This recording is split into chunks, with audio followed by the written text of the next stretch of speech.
좋습니다. 예, 선생님. 저도 올 들어 처음으로 반팔을 입고 네. 방송에 출연했습니다. 아, 날이 따뜻해지고 더워졌어요. 바람이 더운 바람이 불어요, 이제. 그래도 올해는 봄이 좀 길었던 것 같아요. 맞아요. 예, 꽃 피는 것도 느끼고 보고, 예, 뭐 잠깐 뭐 추위도 있었고 네. 그랬지만 올해는 그래도 봄을 좀 느낄 수 있었던 봄이 아니었나 싶습니다. 그러게 말이에요. 비 오면서 계속해서 추워져가지고 날이 네. 여름이 늦었나 싶었는데 영락없이 덥네요.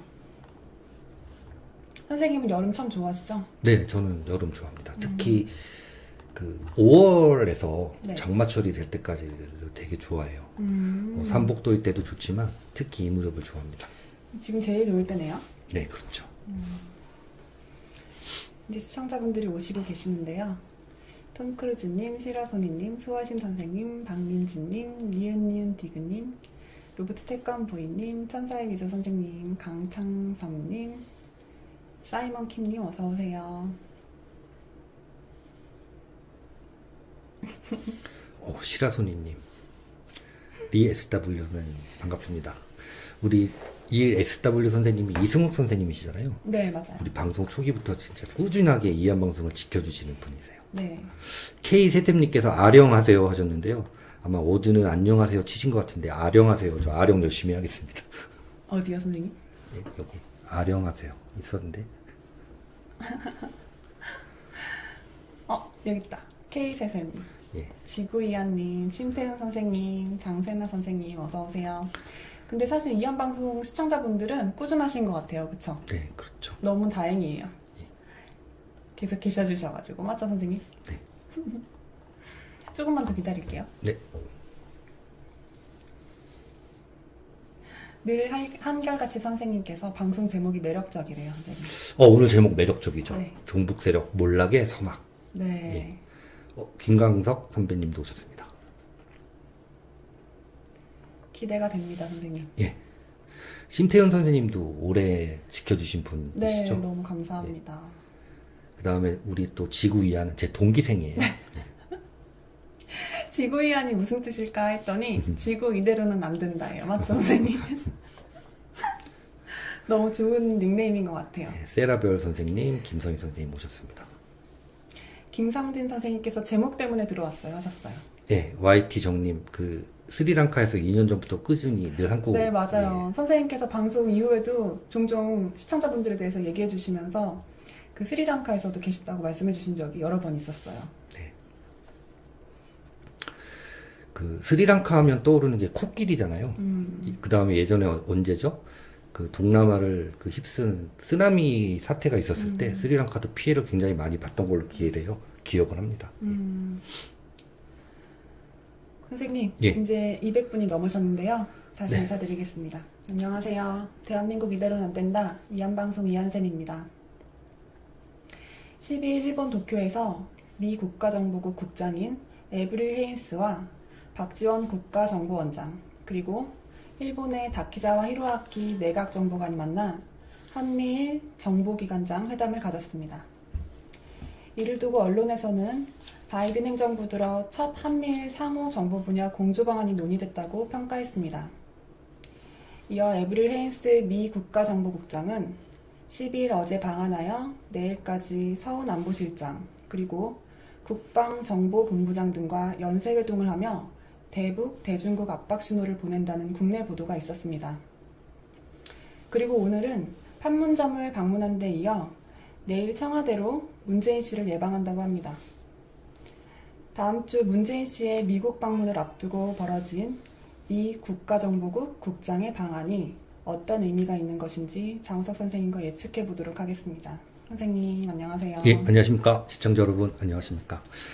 그 이한샘 대표님께서 굉장히 그 외교와 정보 이런데 조예가 깊은 사람한테 여쭤볼 수 있는 거를 저같이 동네 평론가한테 여쭤보시니까 제라고 뭐라고 대답을 하기가 참 애매한 사안인데요. 어찌됐든 굉장히 이례적인 사람이 지금 미국 본토를 떠났어요. 네. 미 국가정보국장. 네. 네, 속칭 DNI라고 합니다.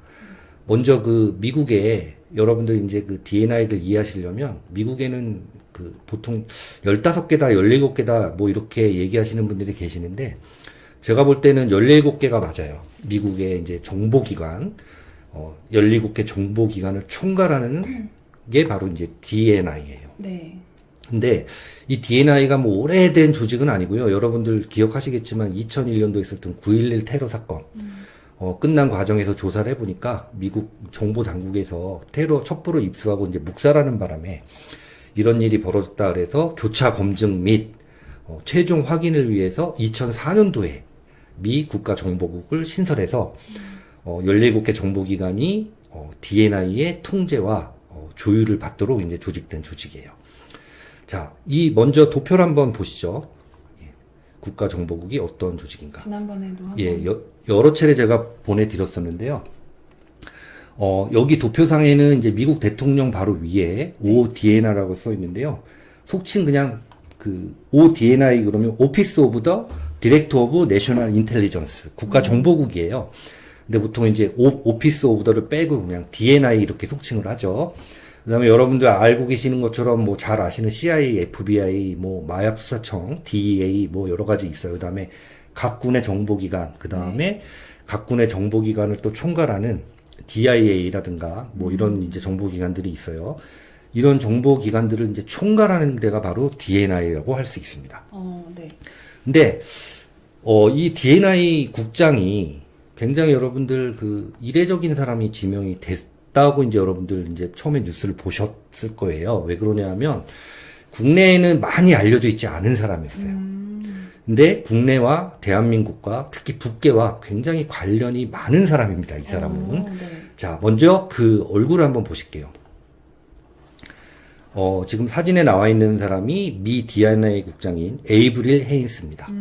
저랑 동갑이에요. 1969년. 그러시군요. 미국 맨하탄에, 뉴욕에 있는 맨하탄에 그 유명한 웨스트 사이드 스토리라고 있잖아요. 뮤지컬. 그 웨스트 사이드에서 태어난 사람이에요. 4살 때 엄마가 결핵에 걸려가지고, 네. 그 에이브릴 헤인스가 16살 때 어머니가 돌아가셨는데, 10대를 엄마 병간호로 이제 다 보냈다고 그래요. 그래서 그러셨구나. 이제 고등학교를 졸업하던 해에는 대학을 바로 안 가고 일본에 가서 네. 1년 동안 이제 뭐 그 심신을 좀 수양하고 왔거든요. 그때 이제 일본에 가서 유도 1단 자격증까지 땄다고 합니다. 그렇게 일본에서 1년 동안 이제 그 동양 문화와 그다음에 일본의 무술을 이제 익히면서 머리를 식힌 에이브릴 헤인스는 1988년도에 이제 시카고 대학에 이론 물리학과에 입학을 해요. 근데 대부분 여러분들 그러시겠지만 아시겠지만 미국의 대학생들은 그 아르바이트를 하면서 이제 학비를 마련하고 생활비를 마련하거든요. 이 에이브릴 헤인스 미 국가정보국장은 시카고 대학 이론물리학과에 다니면서 카센터에서 일을 배워요. 네. 보통 여성들이 그러기 쉽지 않은데 네. 카센터에서 일을 배우면서 이제 자가용 비행기 면허를 땁니다. 그래서 왜 자가용 비행기 면허를 땄나 이제 나중에 물어봤더니 유럽 횡단하는 게 이제 이 사람의 꿈이었대요. 그러면서 이제 조종사 자격증까지 따게 돼요. 근데 결국은 나중에 그 경비행기를 몰고 실제 유럽 횡단에 나섰다가 대서양 상공에서 엔진이 고장 나서 캐나다에 이제 불시착하는 그런 일이 이제 생겼습니다. 그뿐이 아니라 이렇게 이제 그 시카고 대학 이론물리학과를 졸업한 이 DNI 정보국장은 1992년도에는 이제 존스 홉킨스 대학에 박사과정으로 들어가거든요. 근데 박사과정에 들어갔다가 학교를 자퇴해버리고 비행기 팔고 은행에서 대출을 받아가지고 볼티모어에 북카페를 차려요. 근데 이 사람이 여기서 좀 특이한 게 뭐였냐면 이 북카페를 파는데 일반적으로 알려진 책을 파는 게 아니라 보통 왜 잘 알려지지 않은 마이너 소설가들이라든가 작가들의 책을 주로 팔았는데 특히 매달 한 달에 한 번 이 사람이 에로티카 문학의 밤이라는 행사를 개최했어요. 에로티카 문학 부르면 보통 우리가 야설 그러죠. 야한 얘기를 쓰는. 근데 이게 이제 굉장히 유명해진 거예요. 이 행사가. 네. 그래서 이제 낡은 바를 사가지고 이제 북카페를 운영했는데 이 카페가 굉장히 잘 됐대요. 그래서 이제 막 대성황을 이루고 지역의 명소가 됐는데 호련히 이분이 카페를 팔아치워버려요. 네. 그리고 어딜 가느냐. 그 1998년도에는 조지타운 대학에 가서 이제 본격적으로 본인이 공부했던 물리학을 버리고 네. 법학 공부를 합니다. 정말. 그래서 2001년도에 조지타운 대에서 법학 박사 학위를 취득을 해요. 그러는 사이에 아까 얘기했죠. 대학 때 취미가 뭐였다? 예, 자가용 경비행기 가지고 그 유럽 횡단을 시도했다 실패했다 그랬는데 당시 비행 교관하고 또 결혼도 합니다. 그러면서 이제 박사학위를 취득하면서 처음 내딛던 직장은 어디였냐면 헤이그에 있는 네. 국제사법회의의 법무관으로 2년간 근무를 하고 2003년에는 미 법무부의 법률 고문관으로 이제 취직을 해서 미국으로 돌아와요. 그래서 2003년에서부터 6년까지 미 법무부의 법률 고문관으로 일을 하게 되는데 2007년에는 당시 상원의 외교위원장으로 있었던 바이든, 지금 미국 뭐 이상한 사람 하나 있죠. 그 바이든의 법률 고문으로 처음으로 바이든하고 인연을 맺게 됩니다. 계속 사진 띄워주세요. 제 사진 올리지 마시고. 예. 그래야 제가 컨닝을 좀 하니까. 그 다음에 2010년에는 여러분들 아시다시피 오바마 행정부가 출범하면서 국가안보위원회의 법률 고문으로 오게 되고, 네. 드디어 이제 2013년부터 15년까지 바이든 행정부가 끝날 그 무렵에는 CIA 부국장으로 가게 돼요. 정무직 부국장. 네. 여러분 CIA 국장 밑에는 이제 부국장이 있는데 한 명은 이제 그 CIA 공채로 들어가서 끝까지 올라간 사람이 있고 우리도 보통 그렇잖아요. 그다음에 외부에서 이제 온 사람들 보통 정무직이라고 하죠. 정무직 부국장까지 한 사람인데 이 당시에 CIA 부국장을 역임하면서 이 그 헤인스 국가정보국장은 아무도 모르게 평양을 방문하는 일까지 있었습니다. 그랬군요. 여러분들 잘 모르시겠지만 2013년부터 2015년까지는 이 사람이 CIA 부국장으로 재직하던 당시에는 여러분은 그 당시에 세상물정 관심 안 가지셨겠지만 김정은이 이제 그 굉장히 불장난을 많이 했거든요. 그래서 제가 여러 차례 이제 지나가면서 언급을 했지만 북괴가 여러 번 죽었다 살아났었어요. 물론 그 사태가 우리 우종찬 기자님 말씀하시는 내적 사태 외에 네. 탄핵 사태가 벌어지게 되는 외부적 요인으로 작용을 했지만 이 당시에 이제 북괴가 이 사람은 아주 그냥 알러지 반응을 보일 정도로 에이브릴 헤인스를 싫어했어요. 엄청난 분이었군요. 예. 그래서 이 사람이 이제 그 말씀드린 것처럼 2015년도까지 CIA 부국장을 역임하고 그다음에 2017년에 이제 미국 국가안보실 수석 부보좌관을 끝으로 이제 백악관을 나오게 됩니다.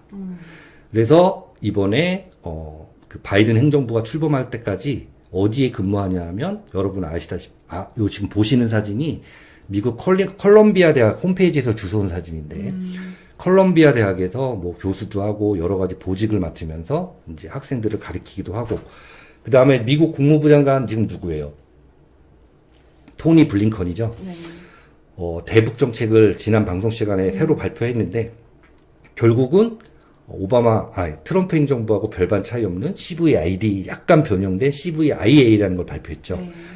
이 토니 블링컨 국무부 장관하고 이 콜롬비아 대학에서 이제 교수로 재직하던 시기에 웨스트 이그젝 어드바이서스라는 미국 전략 컨설팅 회사.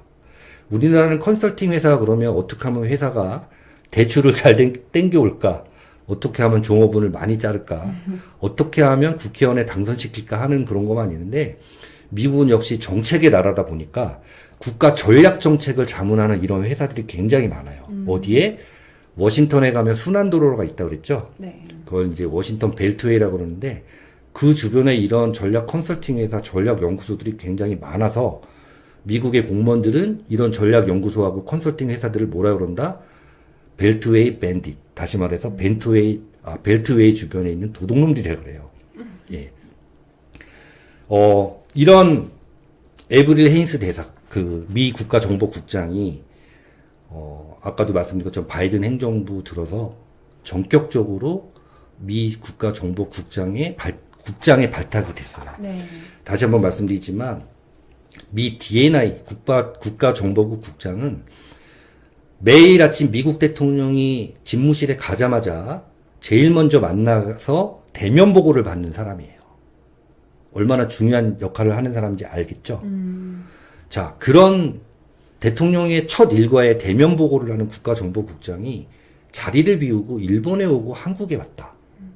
여러분들 이게 단순한 정보기관장의 뭐 공조회의라고 느끼신다면 여러분들은 예, 현실 인식이 잘못되신 거예요. 맞습니다. 금빛별이님. 지나 에스펠이 그 트럼프 대통령 때 CIA 국장 했던 분이잖아요. 당시에 지나 에스펠과 에브릴 헤인스 이 두 여성분을 CIA의 두 마녀라고 불리는 부른 집단이 있었어요. 얼마나 이 사람들이 특히 북계 문제에 대해서 강경했는지. 근데 이 에이브릴 헤인스는 굉장히 이제 그 여러 이 사람 평가를 뭐라고 하냐면, 특히 바이든이 뭐라 그랬냐면, 에이브릴 헤인스는 한 번도 정치적인 얘기를 한 적이 없다. 자기 직책, 다시 말해서 법률 고문, 네. 그 다음에 CIA 부국장으로서, 그 다음에 그 마지막 자리였던 국가안정보부 그 부보좌관을 할 때도 한 번도 정치적인 정무적인 얘기를 한 적이 없다. 실무자 차원에서 얘기만 하는 사람이다. 굉장히 차갑고 업무에 관해서는 양보가 없는 사람인데 다행인 거는 뭐냐면 제가 여러분들한테 그런 얘기를 많이 드렸었어요. 바이든이 중국에 대해서 굉장히 관대하고 여러 가지 의혹을 지금 받고 있고 또 미국 지금 백악관에 가서도 대통령 노릇 제대로 못하고 있고 또 이걸 둘러싸고 많은 또 이제 얘기들이 난무하고 있잖아요. 음모론자들 포함해서. 네. 근데 바이든이 다른 건 몰라도 북계 문제에 대해서만은 굉장히 단호했다. 뭐 저런 것들을 냅두고 미래를 얘기하느냐. 저거 없애버려야 된다라고 주장했던 사람이 바이든인데 이 바이든이 이런 발언이 나오게 된 핵심 인물이에요. 에이브릴 헤인스가. 자, 그러면 여러분들 여기서 뭘 보셔야 되냐면 정보기관 뭐 협조회의, 공조회의, CIA 부국장 정도만 와도 충분해요. 그쵸? 근데 미국의 17개 정보기관을 총괄해서 여기서 나오는 모든 정보를 대통령한테 매일 직보를 해야 되는 미 국가정보국 국장이 일본을 거쳐서 대한민국에 왔다는 거는 저는 이걸 어떻게 해석하느냐. 명령 하달을 하러 왔다고 저는 판단을 합니다. 네. 여러분들 명령 하달 그러면 여러 가지 여러분들이 이제 처음 들으신 분들도 계실 텐데 명령 하달은 보통 문서로 이루어지거나 구두 명령으로 이루어집니다. 여러분들이 전쟁 영화에 보시면 뭐 중대장, 소대장들이 대대본부나 연대본부에 가서 너희는 몇 월 며칠 며칠까지 이 고지를 점령하라. 뭐 이런 명령 수령하는 걸 보셨을 거예요. 이걸 명령 하달 및 수령이라고 하는데 뭐 통신으로 하면 되지 않느냐. 요새 뭐 화상 회의도 하고 하는데 미 국가정보국장이 직접 와야 될 만큼 중요한 메시지를 하달하러 온 걸로 저는 판단했어요. 명령 하달을 하기 위해서. 특히 지금 대한민국은 여러분들 알고 계시다시피 탄핵 사태와 북핵 위기 때부터 미국의 여러 정보기관에서 요원들이 지금 대한민국에 굉장히 많이 상주하고 있고 그 당시 생겼다는 CIA 코리안 미션 팀이 아직 해체됐다는 얘기를 들은 적이 없어요. 네. 더군다나 한반도 주변에는 지금 우한폐렴으로 여러분들이 많이들 잊고 계셔서 그렇지만 북계와 중국, 미국, 일본, 영국, 프랑스, 호주, 뉴질랜드, 카나다의 전력이 지금 일촉즉발의 상태로 팽팽하게 대치 중이에요. 이런 상황에서 정보기관의 수장, 여러분 정보기관의 수장 그러면 정보를 수집하는 수장이라고 생각하면 안 되고 정보기관은 정보를 수집하기도 하고 공작이라는 걸 하는 곳이에요. 어떤 공작. 그래서 현대전의 특징 중에 하나는 군사력이 가는 곳에는 반드시 정보기관이 있습니다. 네. 군사작전을 할 때 정보기관하고 공조를 하지 않을 수가 없어요. 반드시 정보기관과 군이 동시작전을 수행을 해요. 그렇기 때문에 지금 제가 볼 때는 뭐 와서 뭐 안보실장 만나니 뭐 제가 볼 때는 다 의미 없는 얘기예요. 뭐 판문점을 가니 뭐 어디를 예방해서 뭐 이렇게 안경 쓴 사람을 만나니 다 의미 없는 얘기예요. 제가 볼 때는 지금 종북 세력이 몰락되는 서막을 알리기 위한 명령 하달을 하러 온 걸로 저는 판단을 해요. 물론 제가 세상 만사 모든 얘기를 알 수는 없어요. 다만 미국 국가정보국이라는 국장이라는 그 직급이 굉장히 무거운 자리고 판문점에 견학을 하거나 대한민국의 뭐 국방정보본부장을 만나거나 안보실장을 만나서 야 우리는 한미일의 정보 공조는 완벽해라고 대내외 홍보할 만큼 할 일 없는 정무직을 수행하는 사람 절대 아니에요. 여러분 다시 한번 말씀드립니다. 에이브릴 헤인스 미 국가정보 앱손이 더 나은 삶에 대해 질문합니다. 기존에 반복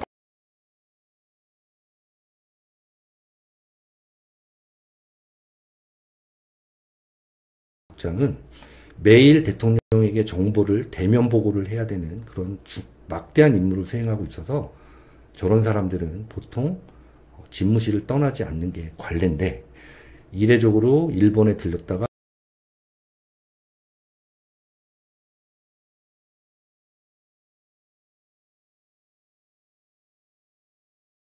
안경 쓴 사람을 만나 다 의미 없는 얘기예요. 제가 볼 때는 지금 종북 세력이 몰락되는 서막을 알리기 위한 명령 하달을 하러 온 걸로 저는 판단을 해요. 물론 제가 세상 만사 모든 얘기를 알 수는 없어요. 다만 미국 국가정보국이라는 국장이라는 그 직급이 굉장히 무거운 자리고 판문점에 견학을 하거나 대한민국의 뭐 국방정보본부장을 만나거나 안보실장을 만나서 야 우리는 한미일의 정보 공조는 완벽해라고 대내외에 홍보할 만큼 할 일 없는 정무직을 수행하는 사람 절대 아니에요. 여러분 다시 한번 말씀드립니다. 에이브릴 헤인스 미 국가정보국장은 매일 대통령에게 정보를 대면 보고를 해야 되는 그런 막대한 임무를 수행하고 있어서 저런 사람들은 보통 집무실을 떠나지 않는 게 관례인데 이례적으로 일본에 들렸다가 지금 우리나라에 2박 3일 동안 방문 중입니다. 내일 돌아가죠. 그래서 다음 주에는 이제 그 문재인 씨 미국 방문한다고 그러죠. 그거에 대한 제가 언급을 드렸었어요. 네. 지금 미국 입장에서는 가장 중요한 게 뭐다? 쿼드와 쿼드 플러스에 대한 공식적인 출범과 그 역할 개시예요. 우리는 쿼드까지는 아니어도 쿼드 플러스에 가입하기로 여러 차례 구두 약속을 해놓고 전혀 가입할 생각을 안 하죠. 네. 아마 이번에 가면 쿼드 가입 뭐라 그러죠? 증명서 쿼드 가입 계약서 내밀고 사인해라. 해야 바이든도 만나고 사인을 해야 돌아갈 때 백신도 주고 환율 스와프도 연장해 준다. 이런 요구를 할 것이 자명해요. 그러면 이제 사인하고 나면 어떻게 되는 거예요? 사인하고 나면은 이제 뭐 아까 말씀드린 대로 뭐 네. 바이든 만나서 사진도 찍고 백신도 뭐 넉넉하게 선물로 줄 거고 물론 돈 줘야겠죠. 그 다음에 뭐 환율 스와프 9월달 만기인데 이것도 뭐 원하는 만큼 연장해 줄게. 굉장히 이제 좋은 선물 보따리 줄 가능성이 있는데 대신 코드 플러스에 가입한다고 사인하고 돌아오는 순간 종북 세력과 중국이 가만히 있을 리가 없죠. 얘들 입장에서는 가장 좋은 건 얘를 안 보내는 방법이에요. 가면 보나마나 사인하고 할 겁니다. 그런 상황이에요. 이런 상황에서 미국 국가정보국장의 방안이 암시하는 거는 이리 생각하고 저리 생각을 해도 종북 세력이 이제는 몰락의 서막을 알리는구나. 네, 저런 사람들이 오는구나. 네. 그 다음에 쿼드 플러스에 당장 가입한다고 무슨 변화가 있나요? 말씀을 하시는 분들이 계시거든요. 네. 변화가 왜 없어요? 쿼드 플러스에 가입하는 즉시 대한민국 해군은 지금 중국 봉쇄작전에 바로 차출돼야 되는 그런 운명을 가지고 있습니다. 바로 차출되는 거구나. 예. 그러니까 굉장히 곤란하겠네요. 지금 여러분들 우리만 이러고 있지 한반도 주변에서 어마어마한 일들이 많이 벌어지고 있다 그랬잖아요. 네. 이제 이번 주말이 지나면 영국의 항모 전단이 이제 이쪽에 도착을 하고 지금 저번 방송에서 언급했던 프랑스 강습 상륙함하고 이제 전투함은 지금 오키나와 뭐 이런 해안에서 일본 자위대로 해상 자위대로부터 실질적인 보급 훈련이 아닙니다. 실제 보급을 받고 있어요. 이런 게 막 공개되고 있고 네. 그 다음에 일본 사세보 큐슈에 있는 사세보에서는 일본하고 프랑스 이런 나라들이 연합 훈련을 지금 벌써 개시를 했어요. 5월 16일까지 이루어지고 있고 네. 또 우리나라 본토에서도 어떤 일이 벌어지고 있느냐. 최근에 이제 있었던 몇 가지 눈에 띄는 훈련 2가지를 말씀을 해드리자면 여러분들 우리는 안 그래요. 우리는 안 그런데 미국의 가장 전투에 먼저 투입되고 맨 마지막으로 나오는 군인들이 있습니다. 뭐 특수부대요 뭐 이런 말씀하시는데 아니에요. 군종 장교들이에요. 군종 장교. 보통 미국의 군종 장교들 같은 경우 뭐 다 종교 국가이기 때문에 네. 근데 주로 이제 기독교 군종장교들이 많겠죠. 흔히 목사님이라고 하는. 미국의 군종장교들은 적진에 가장 먼저 뛰어들고 맨 마지막으로 나오는 것이 모토예요. 그래서 이번에 지금 군종장교들이 전투 현장 훈련을 이제 실시를 했는데, 군종장교들이 전투 현장에서 할 수 있는 게 뭐가 있겠어요? 전 사상자에 대한 종교적 절차, 진행, 이런 거겠죠. 그 다음에, 이 미국 군종장교들은 투입할 때 반드시 어떻게 투입한다? 가장 먼저 투입되고 맨 마지막에 나온다. 헬기 레페를 기본으로 훈련을 시작하고 합니다. 그럼 그런 훈련 평소에는 많이 하지 않는 훈련이에요? 그렇죠. 그 다음에 이제 그 대량 전사상자 처리 훈련이 이제 주로 오키나와 쪽에서 몇 년 전부터 이루어졌었잖아요. 근데 지금 우리나라에서 지금 이루어지고 있는 게, 우리나라에 이제 주한미군에 있는 가장 큰 의무부대가 여러분들 잘 아는 65 의무여단인데, 65 의무여단과는 별개로 이동병원이 있어요. 네. 예, 이동병원, 502 야전병원이라고 하는 미국 그 의무사령부에서 직접 운영하는 야전병원이에요. 의무사령부하고는 별개입니다. 이 야전병원은 전시에, 평시에는 필요 없죠. 전시에 야전에서 수술하고 중상자들을 응급처치하는 부대예요.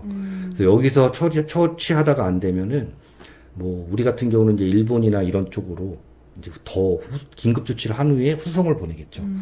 이런 대량 전사상자 처리를 하는 훈련을 우리나라에는 이제 7공군 사령부가 있잖아요.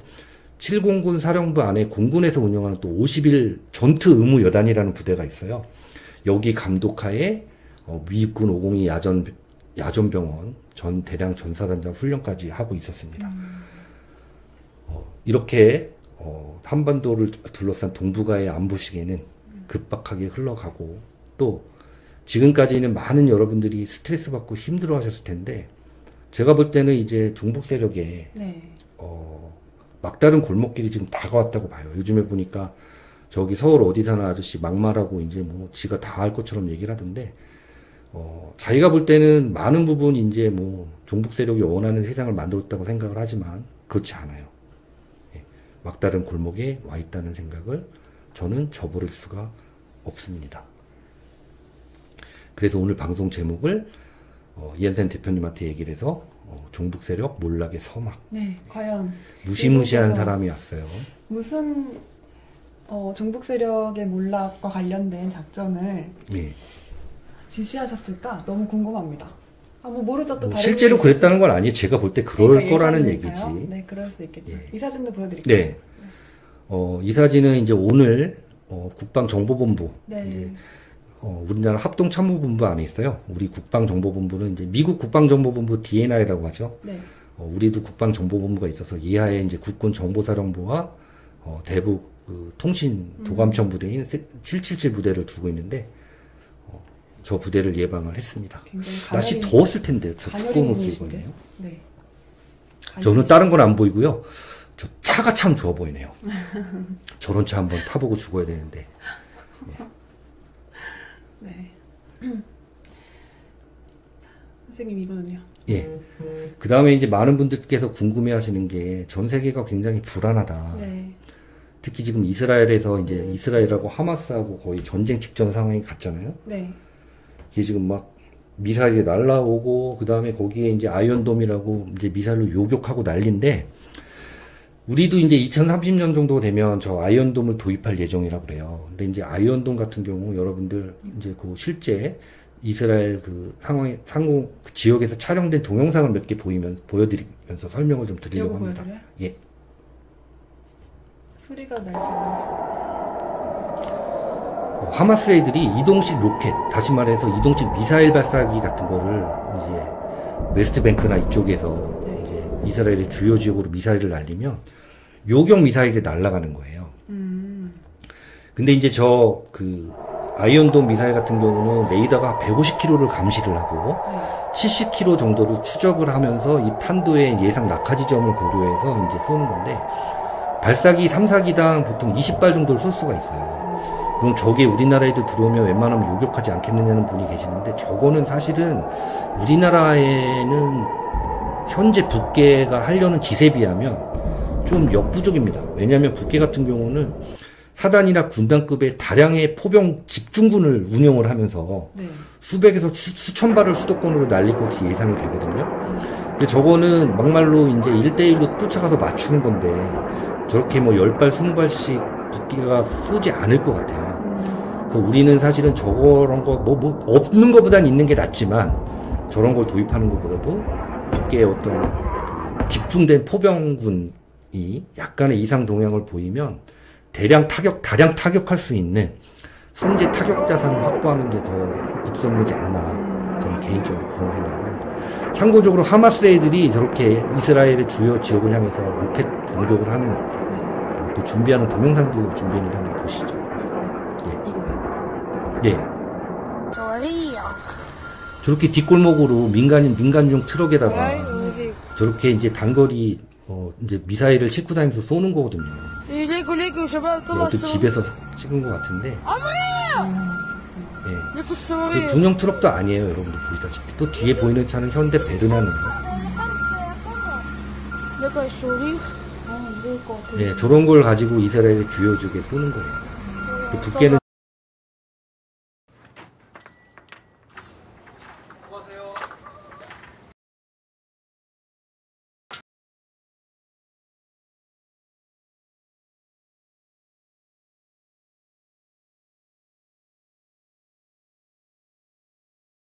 그래가지고 걔네는 군단급 사단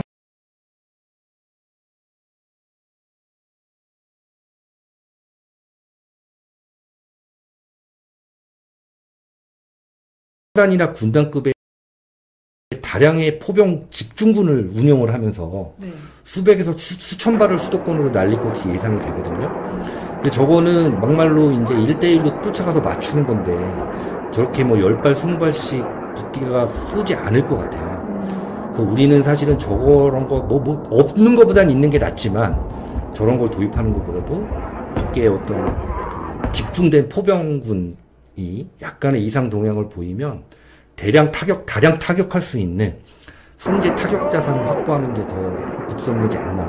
저는 개인적으로 그런 생각을 합니다. 참고적으로 하마스 애들이 저렇게 이스라엘의 주요 지역을 향해서 로켓 공격을 하는 그 준비하는 동영상도 준비했는데 한번 보시죠.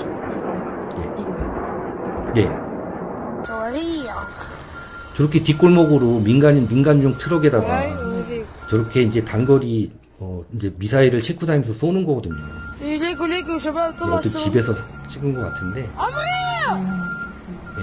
그 군용 트럭도 아니에요, 여러분들 보시다시피. 또 뒤에 보이는 차는 현대 베르나네요. 무서울 것 같아요. 네, 저런 걸 가지고 이스라엘의 주요 지역에 쏘는 거예요. 또 북계는 저렇게 뭐 서너 발, 네다섯 발씩 쏘는 게 아니라 사포군, 군포군 뭐 이래가지고 걔네는 군단급, 사단급 수백에서 수천 발을 동시에 발사할 거거든요. 저런 거보다는 이런 북계가 이런 움직임이 있을 때 아주 지역을 초토화할 수 있는 선제 타격 수단을 확보하는 게 더 낫지 않나. 좀 개인적으로 그런 생각을 합니다. 그렇군요. 이 영상도 예. 다른 건가요?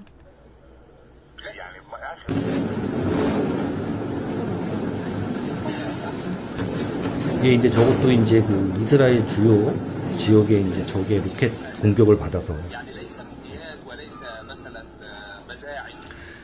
예, 그 다음에 미사일이 아니라 로켓 그러셨는데요. 사실은 일반인들이 미사일과 로켓을 구분하기가 굉장히 좀 애매하거든요. 근데 보통은 이제 로켓 그러면 추진체를 말하는 거예요. 그래서 우리도 다련장 로켓 이런 게 있잖아요. 130mm 탄인데 추진체가 이제 로켓이에요.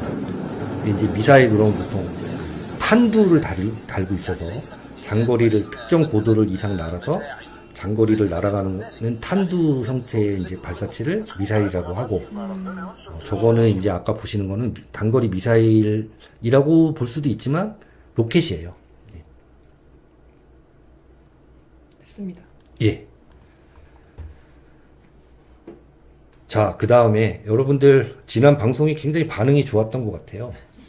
그 제가 어린 시절 로망이었던 인간의 탈을 쓴 천사. 네. 리틀 엔젤스 우리 동네 살았던 그 친구에 대해서 얘기를 했더니 리틀 엔젤스 동영상을 찾아봤다, 뭐 네, 사진을 찾아봤다. 저도 찾아봤어요.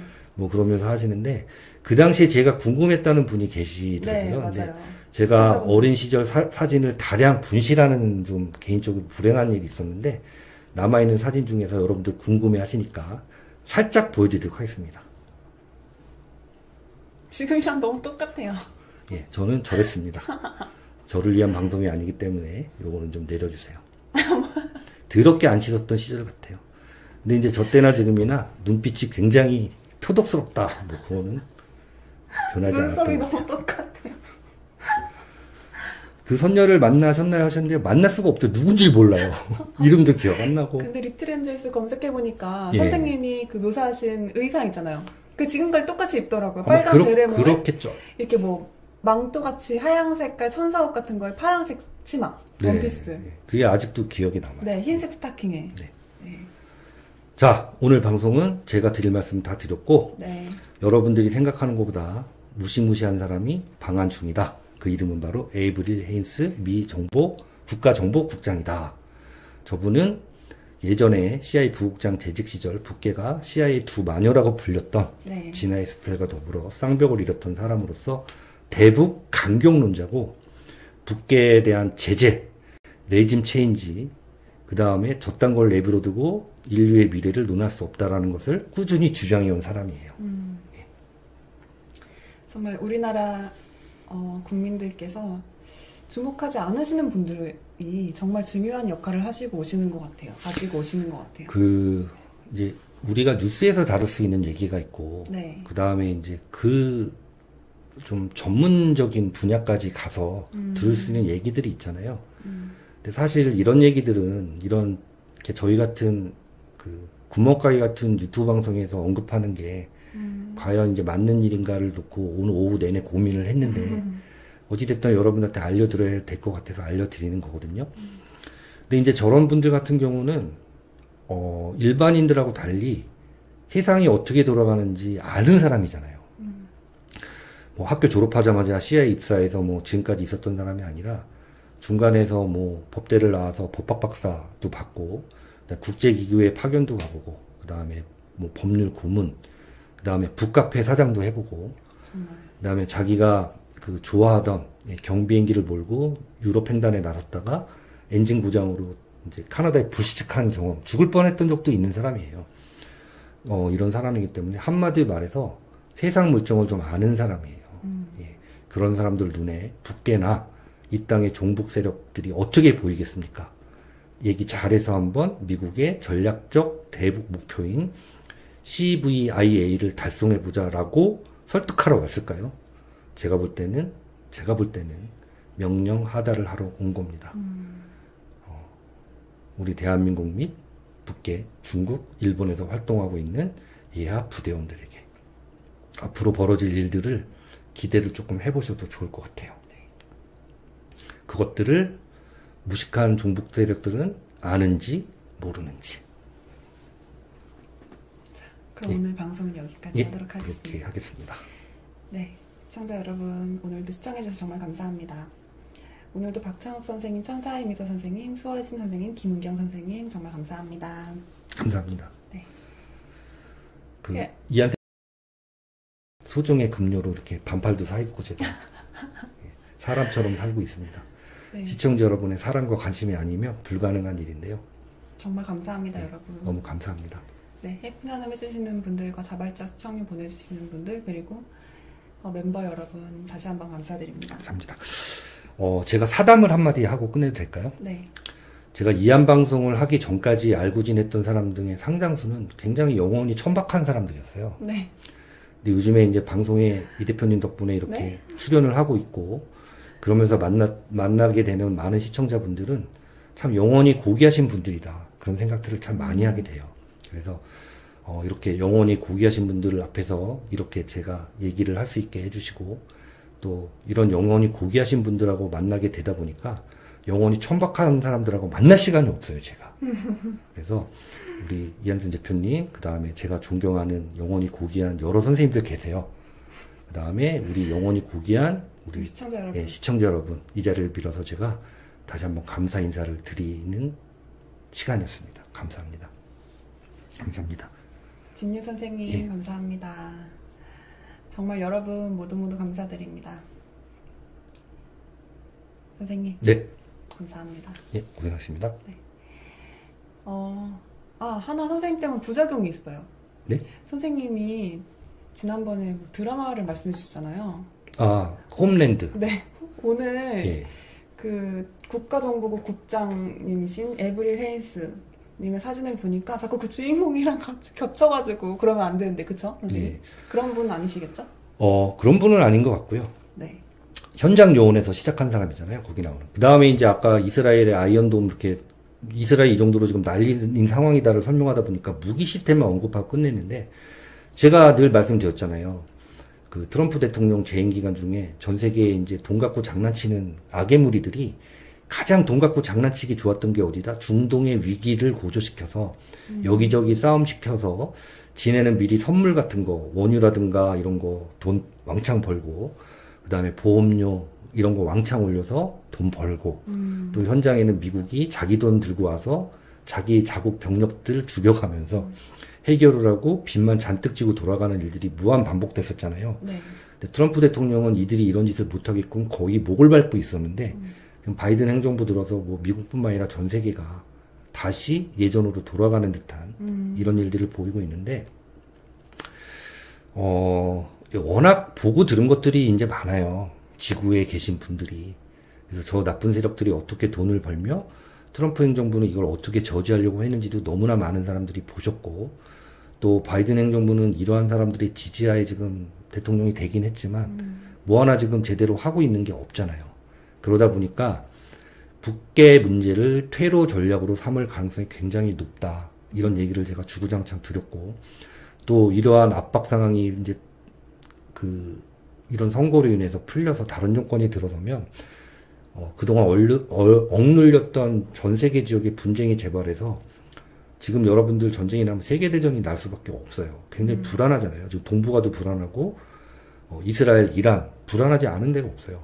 그 다음에 러시아, 우크라이나, 터키, 전 세계에 불안하지 않은 곳이 없을 정도인데, 아무쪼록 이런 것들이 많은 사람의 희생이나 피해 없이 잘 마무리가 되기를, 이거는 영원히 고귀한 우리 시청자 여러분들이 기도하시는 수밖에 없을 것 같아요.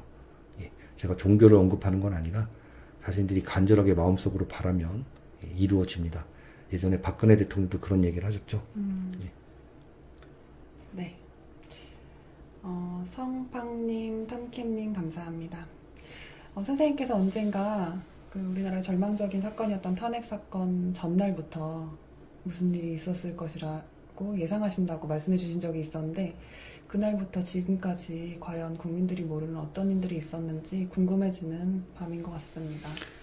예, 맞습니다. 네. 미국발 인플레가 온다니 모두들 준비 잘 해야지요 하셨는데요. 이건 미국발이지 전 세계적으로 와요. 왜 그러냐면 우한 폐렴으로 인해서 전 세계가 너무나 많은 나라들이 돈을 막 찍어냈잖아요. 이 돈을 막 찍었다는 거는 카드 들고 자기 수입은 고려치 않고 돈을 막 긁고 다닌 거하고 똑같은 거예요. 그렇다면 카드를 막 긁어댔으면 반드시 결제일에 돌아옵니다. 예. 결제일에 재앙을 맞는 이런 것들. 돈을 막 찍어내다 보니까 돈 가치가 하락되면서 특정 분야의 어떤 수요 공급 때문에 벌어지는 물가 인상하고는 전혀 달라요. 전반적인 인플레이션이 도래하면, 지금까지 역사에서는 이런 대규모 인플레이션이나 공황이 발생했을 때는 안타깝게도 일반인들이 대량 희생되는 대규모 전쟁이나 분쟁으로 마무리가 됐었다는 거는 굉장히 이제 좀 부정적인 요소인데, 시대가 시대인 만큼 최소한의 희생으로 해결하고 발전할 수 있는 쪽으로 가기를 바라봅니다. 네. 예. 그럼 오늘 방송은 여기까지 하도록 하겠습니다. 선생님, 예. 오늘도 정말 감사합니다. 예, 오늘 더 이상 군말하지 않고 끝내겠습니다. 네. 아니요. 선생님, 더 네. 말씀해 주셔도 없습니다. 네, 오늘도 늦게까지 시청해주신 모든 분 정말 감사드립니다. 그럼 다음에 또 뵙도록 하겠습니다. 그럼 모두 안녕히 주무세요.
시작된 건가요? 네, 선생님 어떻게 지내셨어요? 열심히 공부하면서 지냈습니다. 네, 그렇군요. 잠시만요. 네. 이거 될 때까지.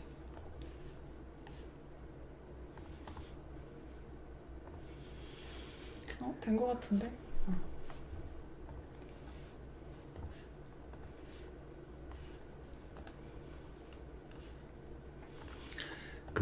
어떤 분께서는 공부했다 그러니까 네. 무슨 공부했냐고 여쭤보시는 분이 있어서 네. 어저께는 영어의 능동태와 수동태에 대해서 공부했습니다. 거짓말. 우리 시청자분들이 이미 다 아시죠? 예.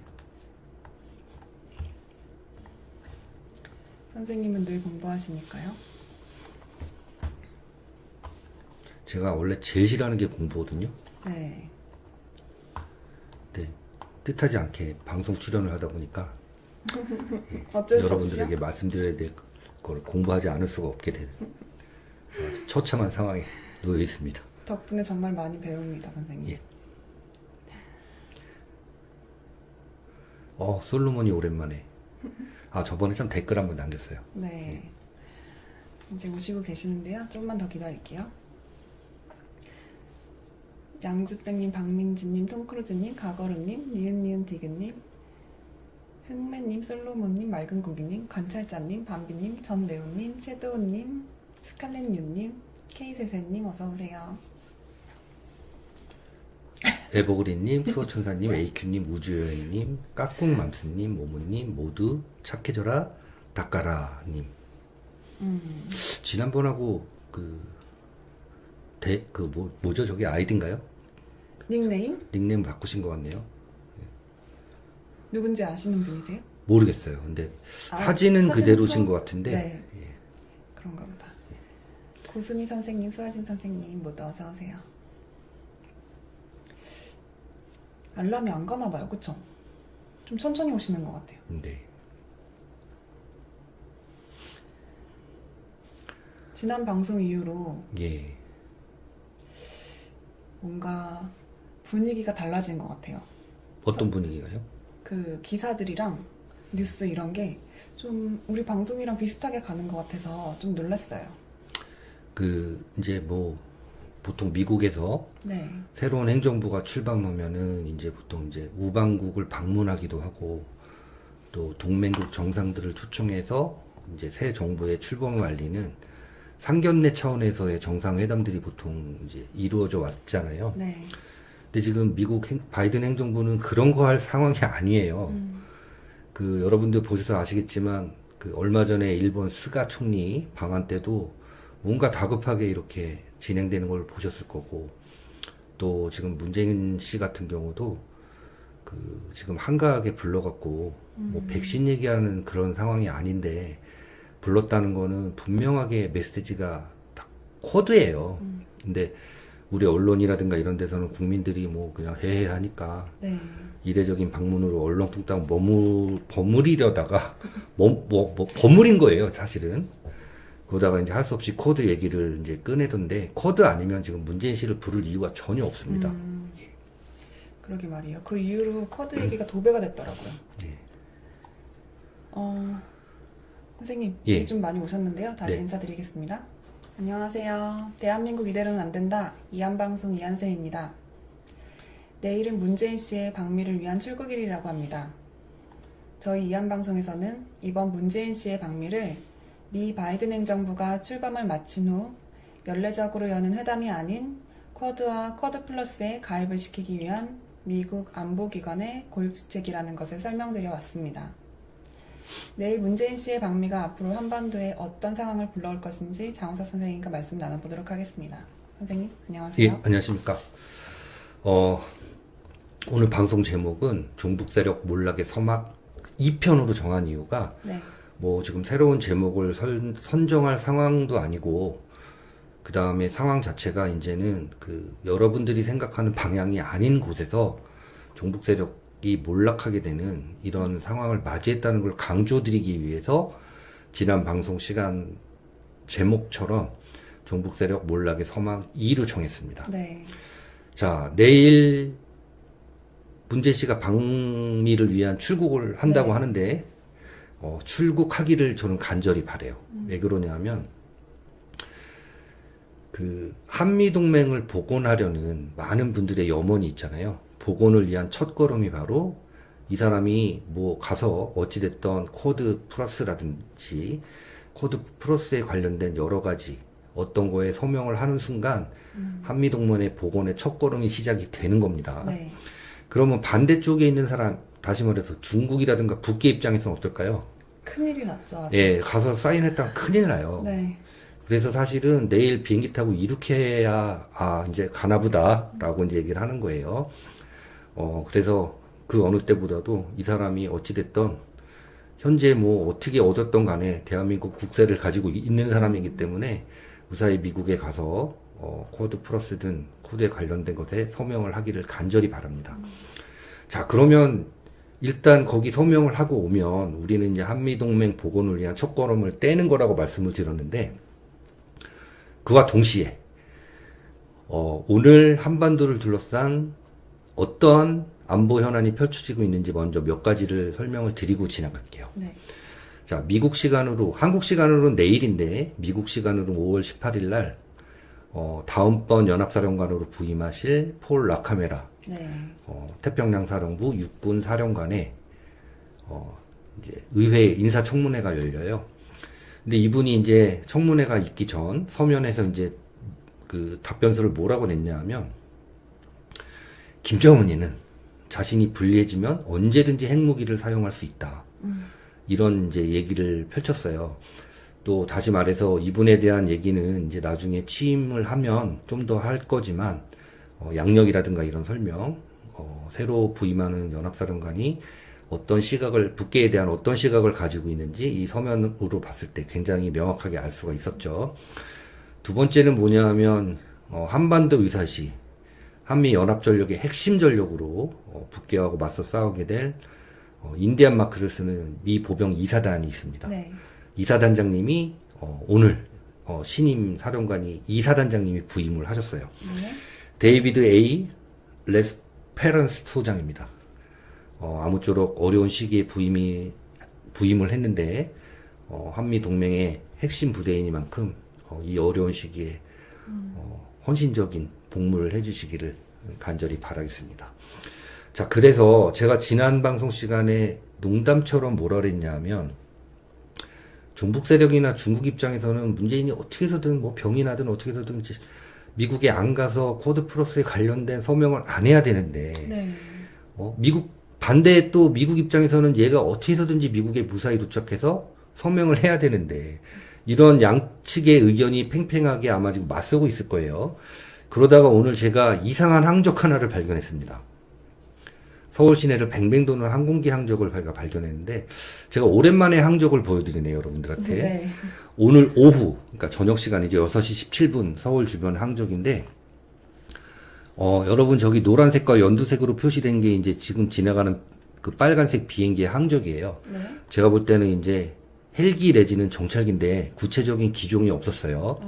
근데 저게 서울 시내를 뱅뱅 돌고 있죠. 여러 차례 돌다가 사라졌습니다.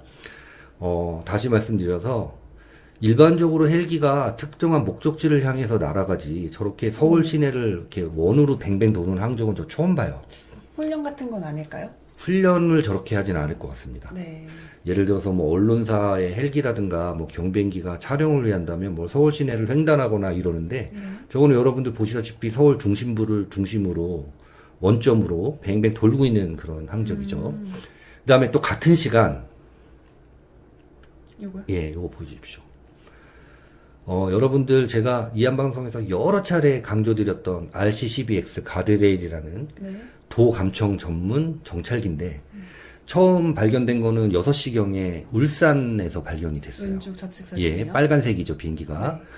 근데 요게 한 50분 후에 딱 어디 왔나 보니까 동해안 해안선을 따라서 쭉 북상하다가 강릉 쪽에서 좌회전을 해서 지금 원주상공을 지나고 있는, 횡성상공이죠. 횡성상공을 지나고 있는 거를 또 포착을 했어요. 다시 말해서 동해바다 쪽을 집중적으로 감청하지 않았나, 이런 걸 하고 있는데, 여러분들 어디서든지 지금 굉장히 북계가 지금 어떤 도발을 가장 우려하고 있느냐 하면 심포에 있는 얘네들이 SLBM 발사를 위한 잠수함 이제 건조하는 거. 네. 제가 올 초에 여러 번 여러분들한테 말씀을 드렸는데 태평양 사령관이 올 1월 달에 너희들 SLBM 발사를 위한 잠수함에 손을 대면 그거는 루비콘강을 건너는 일이다. 네. 이렇게까지 여러 차례 경고했다고 말씀을 드렸는데 제가 볼 때는 지금 동해안에 뭐 우리 함정이든 미국 함정이든 아마 좀 탐지를 위한 함정들이 활동을 하고 있지 않으면 일반적으로 저런 항적을 보이기가 굉장히 어려운 그러게 해안선을 따라서. 비행기입니다. 네. 동해안 쪽에 나와 있는 작전 선박들의 아마 무선 내용을 듣기 위해서 저렇게 돌아다니는 게 아닌가 저는 그렇게 추측을 하고 있어요. 그 여러분도 아시겠지만 선박에는 굉장히 다양한 통신 수단이 있어요. 다양한 통신 수단 하니까 생각나시는 분이 계십니다. 예. 그래서 상황 자체는 굉장히 긴장된 상황이고, 그 다음에 저희가 한동안 이 항적을 여러분들한테 설명을 안 해드렸던 거는 워낙 이한방송 시청자 중에서 뛰어난 항적 분석 전문가가 탄생하셨죠. 네. 노콜사인님께서 굉장히 꾸준하게 이런 항적에 대해서 설명을 올리고 있기 때문에 따로 그동안 설명을 안 해줬었는데, 상황 자체가 좀 다급하기 때문에 이제 항적을 오랜만에 올리는 건데, 그 다음에 제가 미처 캐치를 못했는데 사진을 어저께인 17일 날에는 미국에 딱 2대밖에 없고 대통령한테 직보한다는 RC-135U 컴베센트 전략 정찰기가 일본에서 동해 바다를 왔다 갔다 하는 것들이 또 포착이 됐고, 또 수도권에서는 같은 시간에 리베 조인트가 또 포착이 됐어요. 리베 조인트 같은 경우는 탄도미사일을 추적을 전문으로 하는 거라 그랬죠. 이 비행기들이 가끔씩 왔다 갔지만 이렇게 2대가 동시에 일본에서 동해바다, 그 다음에 우리 수도권에 딱 출현한 거는 굉장히 이례적으로 바라볼 수밖에 없고, 또 여러분들 아시는 분은 아시겠지만 지금 북계가 5월 12일 날부로 1호 전투 명령을 하달해 놓은 상태예요. 네. 1호 전투 명령 그러면 굉장히 여러분들 생소하시게 느껴지실 텐데, 이 명칭이 좀 바뀌긴 했습니다. 명칭이 바뀌긴 했는데, 우리로 치면은 이제 그 데프콘3가 발견된 상황이라고 이해하시면 돼요. 그래서 그 전후반 각급 부대가 그 각 단위 부대에 맞는 임무 수행을 하고 있다가 지금 그것들을 전부 중단을 하고 네. 전투 태세에 임하라는 지시예요. 그래서 이거는 예를 들어서 전방에 얘네들이 13 몇 군단이들이 있더라, 북계가. 1, 2, 4, 5 군단이 있어요. 우리 휴전선을 연해서. 1, 2, 4, 5 군단 이하의 사단들의 전투병력들한테는 이제 실탄 30발, 그 다음에 전투용 차량에는 보름치 유류를 지급을 해서 지금 대기를 지켜놓은 상태고, 그 다음에 후방 부대라든가 훈련소, 그 다음에 이제 기계화 부대 같은 경우는 공포탄 3발하고 실탄 10발씩을 각 병력에게 다 나눠주고 지금 대기시켜 놓은 상태인데, 요 상태에서 한 단계 더 나아가면 뭐냐 하면 김정은이가 옛날에 목함지뢰 사건 때 써갖고 큰 실수를 한 건데, 공격 대용으로 전개를 시키면 요 다음 단계가 될 거예요. 뭐 아직까지 1인당 30발 탄약을 줬다는 거 굉장히 여러분들 그 밑줄 쳐서 봐야 될 일이에요. 또 지금 북계가 물잔 안에 허덕이고 있는 상황에서 전시 유류를 방출했다는 것 자체도 굉장히 이제 밑줄을 쳐놓고 봐야 될 일입니다. 이런 경우가 흔하지 않은 거죠? 흔하지 않고요. 네. 제 기억으로는 이제 어떤 경우에 이런 일이 있었냐면, 여러분도 아시겠지만 옛날 8.18 도끼만행 사건 직후에 그 다음에 그 여러분도 아시겠지만 그 79년도 박정희 대통령이 서거하신 이후에 그런 대치 상황에서 한번 있었고, 그 다음에 여러분들 뭐 기억하실런지 모르겠지만 가까이는 박근혜 대통령 재임 기간 중에 목함지뢰 사건 때 1호 전투명령을 하달했던 적이 있어요. 그래서 크게는 한 4-5번 정도 북계 역사상 있었던 일입니다. 네. 근데 북계로서는 이게 굉장히 큰 모험을 하는 거예요. 그래서 상황은 이렇게 여러분들이 보는 바와 같이 한가하게 특정 정치인을 통해서 나라를 원상복귀시키겠다 하는 분들이 아직도 대다수신데, 여러분들이 이런 한가하고 순진한 꿈을 꾸시는 사이에 이렇게 한반도 시계는 급박하게 돌아가고 있습니다. 자, 그러면 이어서 설명드릴 건 뭐냐 하면, 자, 문재인 씨가 내일 미국에 무사히 가게 되기를 굉장히 바란다고 얘기를 했는데, 네.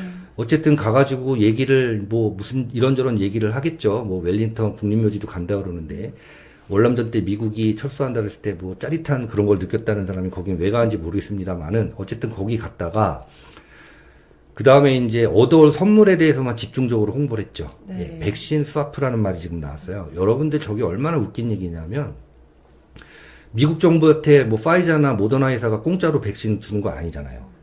미국 정부도 어려워요. 우리도 다 그렇지만. 하지만 작년에 얘네들은 다량 확보를 해놓은 겁니다. 미국 예산을 들여서. 그렇죠. 그리고 파이자나 모더나가 그렇게 사세요 할 때는 우리 안 샀어요. 뭘 믿고 안 샀는지 모르겠지만. 안 사고 버티다가 미국 정부는 비싼 돈 들고 사놓은 거를 좀 나눠 쓰자. 동맹이면 나눠 써야 되는 거 아니냐. 여러분들 이건 무슨 얘기냐면 친구가 열심히 일해가지고 월급 받은 거를 나는 탱탱 놀다가 야, 너 친구니까 돈 좀 나눠 써는 거 똑같은 뭘 염치한 행위예요. 네, 맞습니다. 어찌됐든 미국이 이런 얘기를 꺼냈을 때는 유인책인데 너 와서 뭔가에 사인을 하면 그래 네가 말하는 대로 백신도 줄 거고 여러 가지 뭐 환율 스와프 연기도 해줄 수 있어 뭐 이런 유혹을 했겠죠. 어찌됐든 가서 사인을 하고 돌아올 때는 이때부터 이제 우리나라가 좀 예측 불가 상황으로 갈 수가 있는 거예요. 자, 첫 번째 어떤 일이 있느냐. 엄청난 중공의 반발이 예상이 되겠죠. 여러분들 사드 배치했을 때 뭐 중국에 진출해 있는 우리 롯데그룹이라든가 이런 거에 대한 보복, 네. 그 다음에 관광객 안 들어오고 난리가 났었는데, 이게 코드 플러스라든가 관련된 데 사인을 한다는 거는 사실 코드 배치보다 중국 입장에서 훨씬 심각한 거예요. 너를 택할래, 나를 택할래 할 때 어찌됐든 마음은 어디가 있든 미국에 손을 드는 거하고 마찬가지인 거기 때문에 우리는 이거 다소 제가 방송 보시는 분들이 저게 드디어 미쳤구나 하실 수도 있지만 여러분 중공이나 북계는 여러분이 생각하는 그런 세계적인 교양을 갖춘 정상인들이 아니에요. 극악무도한 자들입니다. 목적을 위해서는 수단과 방법을 가리지 않고 자신들의 마음에 들지 않을 때는 잔인한 무력을 사용하는 애들입니다. 신장 위구르 지역 인권 탄압이라든가 자국민 어떻게 하는지 보시면 여러분도 아실 텐데 네. 만약에 문재인 씨가 코드 플러스라든가 코드 관련된 데 사인을 하고 오면 얘네들이 노골적인 대한 테러를 가할 가능성도 있어요. 그 다음에 김정은이 같은 경우도 지금 문재인이 미워서라기보다도 중국이 지금 예를 들어서 너 빨리 행동대장 나서서 빨리 압박해. 이렇게 지금 압박을 하고 있을 수 있어요. 여기서 너 가만히 있으면 물자 더 이상 안 줘. 그래서 북계도 저렇게 쌩 난리를 치는 거고 또 하나의 시각은 뭐냐면 CVIA라고 바이든 행정부의 대북 핵 전략이 발표되고 얼마 안 있어서 네. 얘네들이 바로 1호 전투 명령 체계를 하다라고 지금 한판 붙어보자. 그 다음에 저렇게 지금 정찰기들이 동해안에 집중되고 동해안을 집중 감시하는 걸 보면 언론 보도와는 달리 지금 북계의 어떤 잠수함이 네. 대거 움직이려는 지금 그 움직임을 포착했을 가능성이 상당히 높아요. 그리고 여러분들 1호 전투 전투 명령 하달할 때 내용을 보면 네. 해군 같은 경우도 어떤 명령을 내렸었냐면 아까 육군에 관한 건 설명을 드렸었는데 함정들은 실려진 연료라든가 임무가 있으니까 이 배가 나가고 저 배가 나가고 교대를 할 거 아니에요. 그래서 교대를 할 배들은 들어오지 말고 대기하라 그랬고 교대를 하러 나갈 배들도 전투 준비를 해서 나가서 각각 기동훈련을 실시하라고 그랬어요. 그러면 이제 대규모 동서해 바다에서 기동훈련이 예상이 되고 있거든요. 그러는 사이에 우리 주변에선 또 어떤 일이 벌어지고 있느냐. 여러분들 미국에는 안보지원여단이라는 부대가 있습니다. 안보지원여단. 예, 이게 뭐냐면 우리는 안보지원사 그러니까 옛날 기무사 이런 개념이 아니고요. 다른 나라의 군사고문단을 파견하는 일들이에요. 여러분들 우리 군에도 바보같이 말귀 못 알아듣고 보통 이제 개념 없는 친구들을 일컬어 고문관이라고 얘기를 많이 했는데 이게 6.25 직후에 우리 군에 파견됐던 미 군사 고문단들과의 언어소통 장애를 두고 말귀를 서로 못 알아들으니까 이 고문단을 운영하는데 이 부대가 바로 미국의 안보지원여단이에요. 네. 총 5개 안보지원여단이 있는데 4개는 현역부대고 하나는 주방위군입니다. 근데 이 중에 한 부대가 이번에 코로나 확산되기 직전에 대만에 들어가서 대만 육군의 각 병과학교에 지금 관찰을 하고 그 다음에 공지의 연합작전에 대한 설명 이런 것들을 하고 있다고 그래요. 이건 다시 말해서 중국 입장에서 보면 미치고 한장할 노릇이에요. 왜 그랬을까요? 미국의 정규군이 대만에 들어와서 집중 과외를 하고 있다는 거예요. 미국의 최신 육군 교리에 대해서. 그래서 이런 안보지원 여단을 SFAB이라고 그래요. SFAB, SFAB이라고 그러는데, 이 부대들은 보통 보병 SFAB, 기갑 SFAB, 군사고문단 SFAB 뭐 이런 식으로 표현을 하거든요. 근데 지금 규모를 알 수 없는 이 안보지원 부대들이 대만에 들어가서 지금 적극적인 활동을 벌이고 있어요. 그렇구나. 그럴 때 만약에 문재인 씨가 가서 눈치도 없이 코드 프로스라든가 코드에 관련된 데 동의하고 사인을 한다면 만만한 게 홍어 X라고 그래서 우리한테 보복을 할 수도 있다는 점을 여러분 잊으시면 안 됩니다. 이게 굉장히 지금 방언의 전투력 드디어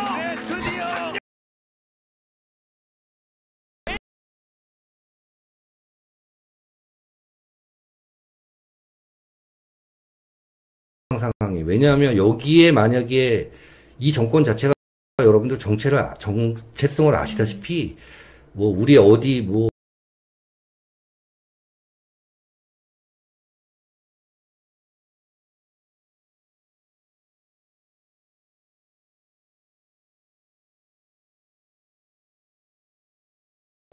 그다음에 그 공지의 연합작전에 대한 설명 이런 것들을 하고 있다고 그래요. 이건 다시 말해서 중국 입장에서 보면 미치고 한장할 노릇이에요. 왜 그랬을까요? 미국의 정규군이 대만에 들어와서 집중 과외를 하고 있다는 거예요. 미국의 최신 육군 교리에 대해서. 그래서 이런 안보지원 여단을 SFAB이라고 그래요. SFAB, SFAB이라고 그러는데, 이 부대들은 보통 보병 SFAB, 기갑 SFAB, 군사고문단 SFAB 뭐 이런 식으로 표현을 하거든요. 근데 지금 규모를 알 수 없는 이 안보지원 부대들이 대만에 들어가서 지금 적극적인 활동을 벌이고 있어요. 그렇구나. 그럴 때 만약에 문재인 씨가 가서 눈치도 없이 코드 프로스라든가 코드에 관련된 데 동의하고 사인을 한다면 만만한 게 홍어 X라고 그래서 우리한테 보복을 할 수도 있다는 점을 여러분 잊으시면 안 됩니다. 이게 굉장히 지금 엄중한 상황이에요. 왜냐하면 여기에 만약에 이 정권 자체가 여러분들 정체성을 아시다시피 뭐 우리 어디 뭐 후방 지역에 테러를 가한다고 그래도 얘네들이 적극적으로 나서거나 수사할 애들이 아니거든요. 정권 자체가. 근데 우리 국민들은 눈치가 빨라서 이제 다 알아요. 어떤 일이 벌어지면 이제는 뭐 구체적으로 언론에서 보도를 안 하더라도 인과관계가 다. 예, 인과관계가 뻔하잖아요. 네. 뭐 굉장히 정권에 해가 될 만한 사안이 나오면 뭐 사무라이처럼 막 자살들을 하고 그다음에 맞아. 뭐 있지도 않은 동네에 갑자기 대형 화재라든가 폭발 사고가 나는데 네. 뭐 굳이 뉴스에서 설명을 안 하더라도 여러분들이 다 그 인과관계를 스스로 해석들을 하시더라고요. 그래서 여러분들은 지금 이제부터는 어떤 마음가짐을 가지셔야 되느냐. 많은 분들이 아직까지도 제가 안타까운 거는 여러분들이 좋아하는 정치인들을 통해서 대한민국 정상화를 꾀해요. 근데 여러분들이 좋아하는 정치인들은 여러분들과 지금 가까이 계신 거는 선거운동 하려고 와 있는 거지 여러분들하고 나라를 정상화시키려고 하는 게 아니에요. 그 꿈에서 깨주시기 바랍니다. 그 다음에 많은 분들이 저한테 질문을 해주시는 것 중에 구체적인 내용 중에 하나가 도대체 나라고 할 사람이 안 보인다. 당연히 안 보이죠. 여러분 학창시절에 똑똑하고 샤프한 친구들이 정치하는 것 같습니까? 그 친구들은 다 공부하러 가거나 네. 명문 기업에 취업해요. 하다 이상한 애들이 다 정치판에 들어갔었어요. 그럼 뭐 예나 지금이나 똑같은 거 아니에요. 근데 그런 애들이 지금 50대 되고 60대 되고 70대 됐는데 누굴 찾으세요? 없어요, 절대. 우리 주변에서 똑똑하고 샤프한 애들은 어디 갔다? 외국에 공부하러 갔거나 아니면 의사 선생님이 돼 있거나 아니면 명문 기업에 유능한 인재로 지금 활동하고 있지 정치판에서는 세상이 지금 어떻게 돌아가는지도 몰라요. 그러니까 여러분들 제발 이제 더 이상 이런 얘기 좀 안 할 거예요. 이 한 방송에서 정치인 얘기. 그래서 여러분들이 좋아하는 정치인들하고 선거운동하러 다니지 마시고 여러분들 이제부터 어떤 일이 벌어질지는 굉장히 상식 밖의 일들이 많이 벌어질 걸로 저는 판단을 하거든요. 네. 그래서 여러분들이 기존의 틀을 가지고 앞으로 미래를 판단을 하신다면은 또다시 공상과학 소설을 쓰시게 되는 일들이 계속 벌어져요.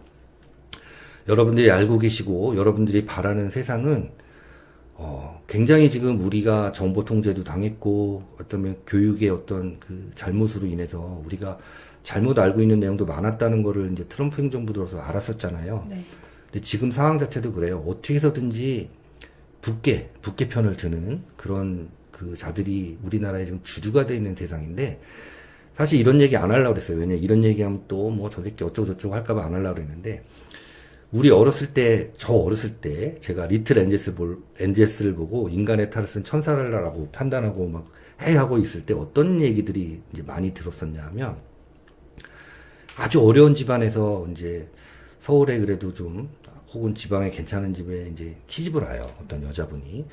그래서 그 시집 온 집에 뭐 남편과 시댁에 정을 붙이고 사는 게 아니라 꾸준하게 몰래 자기 친정에 이런저런 걸 빼돌리다가 나중에 시집 온 집이 망하고 알고 봤더니 그런 일이 벌어져서 그래서 머리 끄댕기고 싸우고 이런 얘기들을 굉장히 많이 보고 들었었거든요. 저 어렸을 땐 그랬어요. 현 정권은 그런 자들이에요. 예. 나라가 어떻게 되거나 말거나 전혀 관심 없습니다. 오로지 자기의 정신의 친정인 북에 뭐라도 퍼다주고 뭐라도 갖다 주려고 지금 혈안이 돼 있는 애들이기 때문에 네. 여러분들처럼 정상적인 시각으로 이 자들을 판단하면은 답이 안 나와요. 예. 이 대한민국의 뭐 경제 지표, 뭐 물가 상승 전혀 관심 없어요. 알고 싶어 하지도 않아요, 애들은. 그냥 오로지 뭐 먹을 거, 뭐 가져갈 거만 있으면 오로지 정신적 친정인 북에 갖다 주고 싶어 하는 네. 그런 애들입니다. 예. 그런 애들하고 손잡고 이런저런 행사에 다니는 애들을 지지하는 여러분, 정신 차릴 시간이 사실 며칠 남지 않았다는 저는 판단이에요. 예. 제 얘기는 오늘 여기까지입니다. 그래서 네. 요약을 하자면 한동안 이제 우리나라 사회에 세 줄 요약하는 게 우파 사회의 유행이었잖아요. 첫 번째, 문재인 씨가 무사히 미국에 가기를 바랍니다. 두 번째, 과거들랑 반드시 코드 관련된 데 사인을 하고 오기 바랍니다.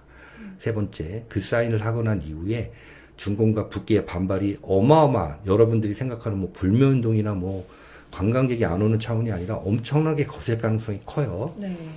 이거에 대한 대비는 우리 국민의 몫이고, 이런 거에 감당할 대비는 바로, 여러분들이 그동안 수없이 입으로 외쳐온 종북 세력과 싸워 이기고 싶은 그런 순간이 다가오는 겁니다. 네, 선생님. 예. 선생님 방송, 지난번 방송이 아니었다면 쿼드 가입하는 게 어떤 의미를 가지는지 국민들이 많이 모르지 않았을까 싶어요. 모르고 넘어갔을 것 같아요. 왜냐면 저는 거기서 해군 전력을 바로 투입해야 된다. 거기서 좀 그랬거든요. 이제 추가로 설명을 좀 드려도 될까요? 네. 지금 여러분들 아시겠지만 한반도에서부터 남중국해까지 단일 전선이 형성이 돼 있다는 얘기를 제가 주구장창해서 네. 이한방송 시청자들은 무슨 말씀인지 아세요. 다시 말씀드려서 지금 미국과 중국이 군사대치를 벌이고 있는 전선은 대만이라든가 남중국해가 아니에요. 한반도에서 시작을 합니다. 그런데 우리 한반도 서해 북쪽인 중국의 발해만에는 중국 해군 전력의 3분의 1이 거기 모여 있어요. 네. 그러면 미국이 대만이라든가 남중국해에서 중국을 안심하고 두드러 패려면 적어도 발해만 쪽에 있는 애들이 기어 나와서 함대한 미사일을 쏘거나 하는 일이 없어야 될 거 아니에요. 그러려면 최소한 어디서 이걸 막아야 되느냐, 남하를 막아야 되느냐. 인천 혹은 우리 서해 태안 앞바다 경렬비열도 정도에서는 중공 해군 함정들의 남하를 막아야 돼요. 네. 그러면 여기에 일본 자위대배가 들어올 겁니까? 미국 배가 들어올 겁니까? 여기는 결국은 우리 대한민국 해군이 해야 되는 자리거든요. 그런데 이런 상황에서 하겠어요? 이런 정권이 아무런 법적 근거 없이 우린 평화를 사랑해 불필요한 전쟁에 개입 안 할래 하면 끝이에요. 한미 상호 방위 조약이 체결돼 있음에도 불구하고. 그렇다면 어떻게 해서든지 미국 입장에서는 이 한반도에서부터 남중국해에 이르는 이 중국과의 군사 대치 단일 전선에 한반도 쪽은 우리 한반도가 맡아야 된다는 이런 어떤 좀 심각한 상황이에요, 사실은. 우리가 여기서 방임하고 있으면 안 돼요. 네. 그래서 지금 미국은 이걸 지금 문재인을 미국 바이든 행정부 출범하고 지금 정신이 없는 상황에서도 이런 일들을 강행을 하는 겁니다. 예. 그렇군요. 예. 정말 좀 어떻게 보면은 걱정도 정말 많이 되거든요. 내일부터 준비를 해서 나간다고 하는데 여러분들 이거는 걱정하거나 근심할 일이 아니에요. 여러분들이 기다렸던 일들이 네. 이렇게 생기잖아요. 근데 여러분들 지난 결정의 날이 5년 동안 없습니다. 이런 일이 얼마나 생기길 바랬어요. 사실 저는 이런 일이 한 2017년 12월쯤 이렇게 생겼었으면 얼마나 좋았을까라는 생각을 하고, 그 이전에 그 예방책으로 할 수 있었던 시기도 있었거든요. 훨씬 이전에.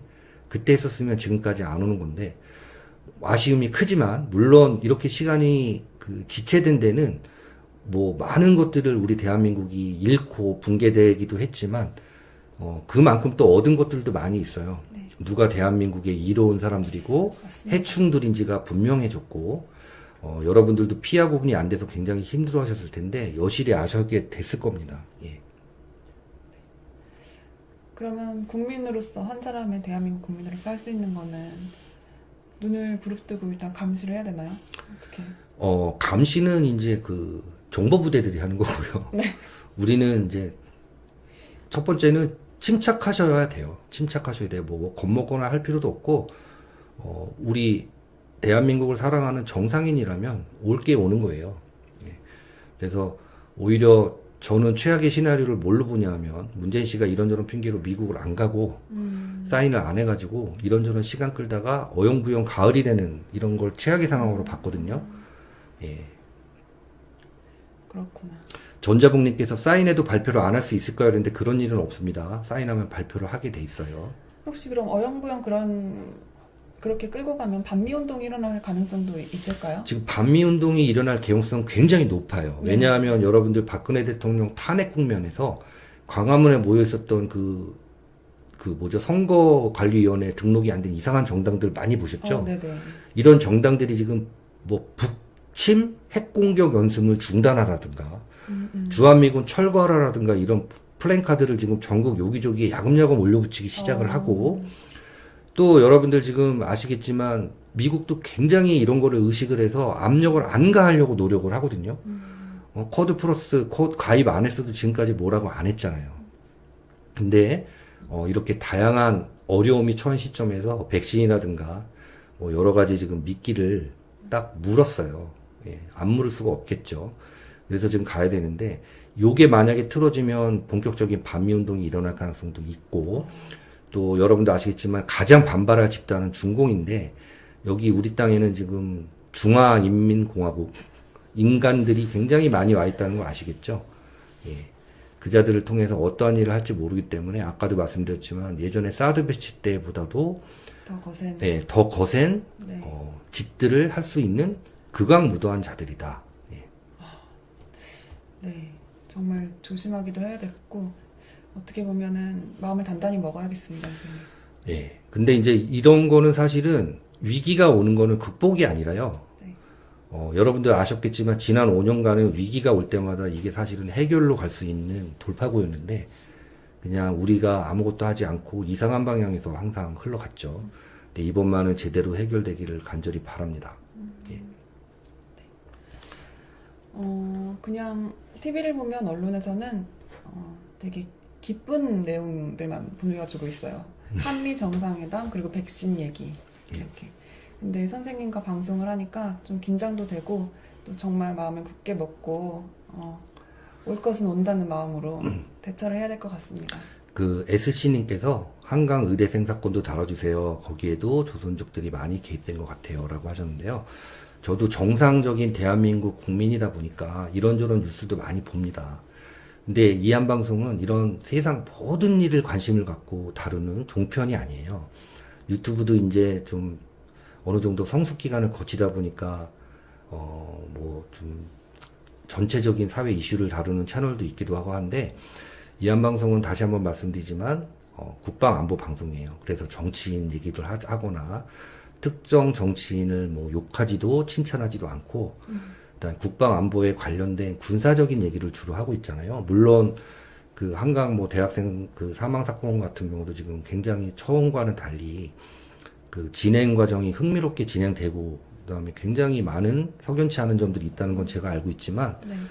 여러분들, 저는 그 머리가 여러분들처럼 좋은 머리가 아니라 지금 국방안보, 다시 군사적인 것만 중점적으로 보기에도 제가 버거워요.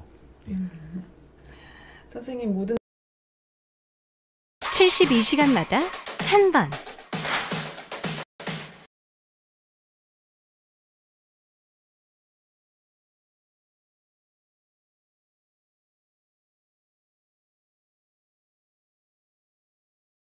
모든 질문에 대답을 못 해주신 적이 없으셔가지고 많은 분들이 기대를 하시는 것 같습니다. 네. 네.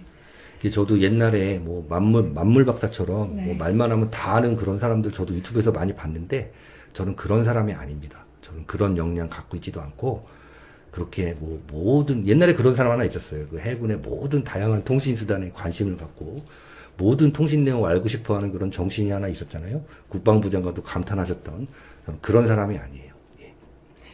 네, 선생님 오늘도 정말 말씀 감사합니다. 그럼 네. 오늘 여기까지 방송하도록 할까요?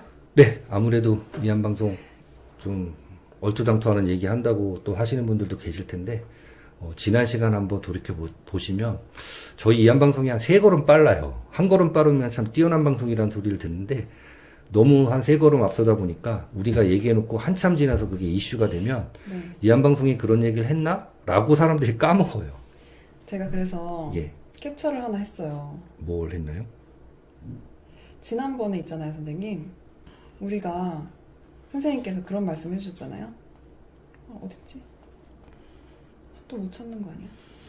그 생물학전, 중국의 생물학전 있잖아요. 아, 이 그거에 대해서 무한폐렴이요? 얘기해 주신 게 선생님 벌써 1년이 지났더라고요. 네. 그런데 기사에는 지금 며칠 전에 나왔잖아요. 아, 국무부가 그런 자료를 갖고 있었다? 네, 5월 초에 나왔기 때문에. 코로나 바이러스 이런 걸로 생물학전을 일으킨다. 3차 대전은. 네.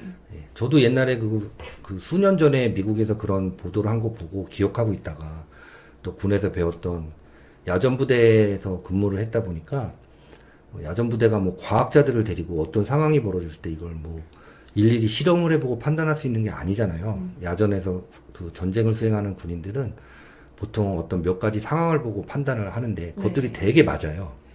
예. 그러니까요. 그래서 그때 그걸 보고 아 이거는 중국이 벌인 생물학전이다. 그다음에 그 상황 자체가 그랬잖아요. 그때 만약에 우한폐렴을 이제 본격적으로 퍼뜨리지 않았다면 작년 그 1, 2, 3월에는 미국이 북계에 강제 진입했을 가능성이 굉장히 높았던 시점이에요. 그게 벌써 1년이 지났는데 이제 와서 밝혀지다니. 그 당시에는 선생님 정말 많은 일이 있었잖아요. 신문에도 나오고. 그렇죠. 가짜뉴스라고 딱 지목해서 자칭 군사 전문가라. 저는 자칭 군사 전문가라고 한 적이 없어요. 저는 자칭은 군대를 갔다 온 사람이라고는 얘기해도 저는 군사 평론가나 전문가가 한 적이 한 번도 없던 사람이에요. 그러면서 뭐 이거를 군사학적으로 봐야 되는데 이건 뭐 중국이 벌인 생물학전이다 이러면서 유튜브에 가짜뉴스의 핵심 인원인 것처럼 저를 막 했잖아요. 그 뉴스가 가짜 뉴스였어, 그쵸? 네, 그 정말 굉장히 좋은 학교 나와서 네. 뭐 저보다 엄청난 급여를 받을 그런 기자가 쓴 그런 기사였는데 어이없어요 지금 보면. 근데 아마 지금도 보고 있을 것 같아요. 그 기사는. 기자분. 여러분들 아마 그 현대 사회에 가장 불공평한 것 중에 하나가 소득이 열심히 하는 사람한테 많이 가고 땡땡이 치는 사람한테 조금 가야 되는데 저는 그렇게 열심히 공부해서 이한방송 나와서 외쳐도 이한된 대표님한테 요만큼 받거든요. 근데 저런 말도 안 되는 매체에서 말도 안 되는 기사를 쓰는 애들은 좋은 학교 나가고 큰 회사 다니는 애로 억대 연봉 받을 거 아니에요. 그런 거 보면 제가 화가 나요. 예. 어쩔 수 없죠, 뭐. 예. 좋은 날이 오겠죠, 선생님. 좋은 좋은 날이 올까요? 안 올 것 같은데요. 원래 사람 사는 세상은 이렇게 불공평한 것 같아요. 근데 좀 억울한 것도 있어요, 그쵸? 뭐요? 막 그런 거 있잖아요. 예를 들면은 그 실시간 시청률에 포함이 안 된다든지. 뭐 원래 아니면은 저희 방송 싫어하잖아요. 그 뭐지? 조회수가 거꾸로 간다든지. 그런 건 좀 솔직히 억울해요. 누구한테 얘기도 못하고. 한두 번이 아니니까 그냥 그러려니 하세요. 네. 그런데 이렇게 저녁 때 시간을 지켜주시고 봐주시는 여러분들께 너무너무 감사드립니다. 굳이 이제 이한 방송을 설명하자면 유튜브계의 생활보호 대상자 뭐 이런 방송이겠죠. 차상이겠죠. 뭐 유튜브계의 차상이 뭐 이러겠죠. 좋은 날이 올 거예요, 정말. 저도 이렇게 까만 차, 큰 차 막 이런 거 타보고 싶습니다. 월급 많이 타서. 좋은 옷도 입고 싶고 한데요. 가끔씩 쿠팡에서 땡처리하는 걸 찾고 있는 제가 비참할 때도 있는데 뭐 그렇게 살아왔기 때문에 그러려니 합니다. 선생님, 알겠습니다. 예. 죄송합니다. 세상은 불공정하다. 네. 네, 그럼 오늘 방송 여기까지 마치도록 하겠습니다. 오늘도 뉴욕아재님, 진유 선생님, 김명희 선생님, 수월신 선생님, 박창욱님, AQ님, 재규현님 정말 감사합니다. 감사합니다. 함장님께서도 그렇게 쇼핑하고 계시나 봐요. 할인하는 거. 예. 근데 저도 그래요. 네. 네, 이 시간까지 시청해주신 모든 분들께 정말 감사드리고 자발적 시청료 보내주시고 또 해피나눔 해주시고 멤버 유지해주시는 모든 여러분들께 너무너무 감사드립니다. 감사합니다. 근데요, 그 땡처리 그거 품목을 살까 말까 고민할 때 꼭 보면 남은 수량 3에서 막 2 이렇게 딱 떨어질 때 가슴 철렁하는 그런 게 좀 있어요. 근데 그거 또 올라오잖아요. 그렇게. 그쵸? 선생님? 그걸 안 게 며칠 안 돼요. 그래서 사실은 이 넥타이도 그렇게 산 거거든요. 쿠팡에서 땡처리 남은 수량 이게 막 이렇게 해서 이거 사야 되나 말아야 되나 막 고민하다가 산 건데요. 야, 이 마케팅 기법이 참 이게. 근데 저는 보니까요, 선생님. 선생님은 보통 소비를 옷에 그럼 많이 하세요? 아니요, 저는 주로 제가 그랬잖아요. 저는 뭐 선물을 받으면 이게 먹을 수 있나 없나부터 판단한다. 아, 맞다. 예, 그래서 주로 먹는 걸 담배하고 주로 먹는 보죠. 거 그런 건가 보다. 예. 저는 보니까 저도 거의 대부분이 먹는 거더라고요. 옷을 진짜 안 사고 항상 먹는 것만 사요. 예. 하여튼 뭐 그 훌륭한 그 앱인 것 같아요. 쿠팡. 그리고 요즘 빅데이터 모아가지고 자꾸 어디 막 뜨잖아요. 똑같은 게. 그거 안 살 수가 그러니까 없어. 운동화 만약에 제가 하나 뭐 봤다. 그럼 살 때까지 떠요. 뭐 인스타, 카카오톡, 뭐 페이스북 이런데 살 때까지 계속 보여줍니다. 그러면 막 마음이 자꾸 바뀌잖아요. 사야 되나 보다 이거 운명인가 보다 막 이러면서. 그쵸 선생님? 사야 되는 운명인 거를 아시는 건 좋은 거예요. 저는. 네, 그럼 오늘 마무리는 어떻게 해요, 선생님? 그냥 끝내요? 예, 인사드리나요? 네. 그럼 여러분 항상 건강하시고 먹는 게 남는 게 맞다고 하시니까 많이 먹겠습니다. 네. 그럼 또 뵙겠습니다. 인사 안 그래서 하세요? 선생님 숨을 들이마셨으니까 이제 무슨 말씀 또 하실까 봐 맨날 안 끝나잖아요. 아니에요. 항상 그 이한방송 응원해주시는 뉴욕 아재님, 제가 또 감사 말씀 드리겠습니다. 네, 정말 감사합니다. 제가 예전에 한번 뉴욕에 가본 적이 있거든요. 우와, 네. 진짜 그 뉴욕에 가서 깜짝 놀랐어요. 왜요? 미국의 서부는 제가 좀 가서 일도 해봤고 몇 번 가봤는데 뉴욕에 가서 깜짝 놀란 게 이게 정말 대단하다, 거대하다 막 이런 생각. 이게 미국의 힘이구나 했는데요. 그 엠파이어 스테이트 빌딩 옆 골목에 가면 육개장 파는 집이 있어요. 그 한식당 생각납니다. 제가 언젠가 나중에 이제 뭐 지금 공부 열심히 한다고 훌륭한 사람이 될 리는 없지만 어쩌다가 이제 로또라도 당첨이 되거나 하면 뉴욕에 꼭 다시 한번 가고 싶습니다. 예. 저는 이제 북한이 나중에 그런 미국 뉴욕 같이 바뀌지 않을까 싶어요. 뭐 그때까지 제가 살아있을지에 대해서는 제가 장담을 못하겠어요. 예. 선생님 건강하게 오래 사세요. 네. 여러분도 건강하게 오래 사세요. 그럼 오늘 여기까지 하겠습니다. 모두 안녕히 주무세요. 감사합니다.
안녕하십니까, 김동욱입니다. 오늘은 소위 시에 대해서 내가 좋아하는 시 몇 수가 담겨있는 책이 있습니다. 내 마음의 노래에 86페이지에 있는 박목월의 이별의 노래. 이별이 뭐 노래가 되겠습니까? 슬픈 거죠. 근데 이 박목월이 시를 쓰고 김성태가 곡을 붙여서 나는 이 노래를 끔찍이 좋아합니다. 그 시도 얼마나 아름다워요. 물론 청록파, 그래서 세 사람의 시인이 다 유명하죠. 근데 그 중에서 가장 서정적인 그런 시인은 역시 박목월이었습니다. 이제 가을은 아직 오지 않았지만은 가을이 되면은 그 시가 생각이 난다. 그리고 그 시를 읊조리고 그래요. 아마 나만이 아닐 겁니다. 많은 사람들이 가을에 이 시를 읊을 겁니다. 근데 내 경우는 특별히 다릅니다. 그 언제 그 시가 작곡이 되고 일반이 부르게 됐는지는 연도는 자세히 모르겠지만은 내가 부산에 피난 가 있을 적에 그 6.25 사변 때죠. 그 이세정 교장이 진명학교 교장인데 거기 와서 영어를 좀 가르쳐 주면 좋겠다고 그래서 그 학교에 부임했습니다. 근데 무슨 교사가 제대로 있는 게 아니고요. 그 창고를 이렇게 교실로 만들어 가지고 거기서 이제 아이들 가르칩니다. 근데 그때가 내가 가장 인생에서 순수하던 그런 시절입니다. 그러니까 뭐 여학생들이 이제 가르치는 거예요. 근데 그 가을이 되오니까 이제 음악 가르치는 이가 뭐 뒤에 유명한 성악가죠. 조상현 씨라고 아주 음악계에 유명한 바리톤이었죠. 그이가 음악 선생이에요. 근데 그이가 지도해서 이제 반에서 같이들 합창을 공부하는데 그게 이제 가을이 돼가지고 이별의 노래를 가르치는 거예요. 그러면 말이야. 이제 지금 피난 와 있고 적적한 심정들 아닙니까? 근데 학생들이 그 목소리를 모아서 이별의 노래를 부릅니다. 근데 이 노래에 숨어져 있는 얘기는 또 어떤 여류 시인이 나한테 얘기를 해줬어요. 난 그까지는 몰랐는데 그 뭐 사실 여부는 몰라요. 그리고 또 살아있는 뭐 식구들에게 무슨 안 좋은 얘기도 아닌 거니까 그이가 저 제주도에 사랑하는 사람이 있어서 거기서 만났대요. 그런데 이가 이제 어쩔 수 없이 서울에 돌아오는데 거기서 그 여성과 영구적인 이별을 고했대요. 난 다시 당신을 만나지 못하겠다. 그러니까 이 순수한 시인의 가슴에 그 여성과 이별하는 마음의 아픔이 얼마나 크겠어요. 그래서 오는 도중에 그 시를 적었다. 서울에 집으로 돌아오면서. 그러니까 그 노래가 더욱 애절한 느낌을 주는 거 아니냐. 그렇게 생각이 되는 겁니다. 자, 합창을 부릅니다. 그 아름다운 목소리로 합창을 부릅니다. 그러면 그 노래의 세계가 젊은 영어 교사인 나의 마음속에 엄청난 생각을 하게 합니다. 야, 그래 내가 그것 때문에 물론 선배이기도 하지만 김성태 선배를 존경하는 거죠.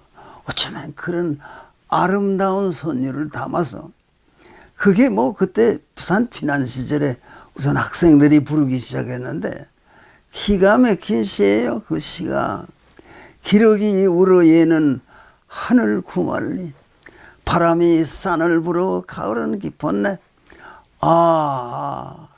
너도 가고 나도 가야지. 벌써 시 한 구절에 인생의 모든 것이 담겨져 있잖아요.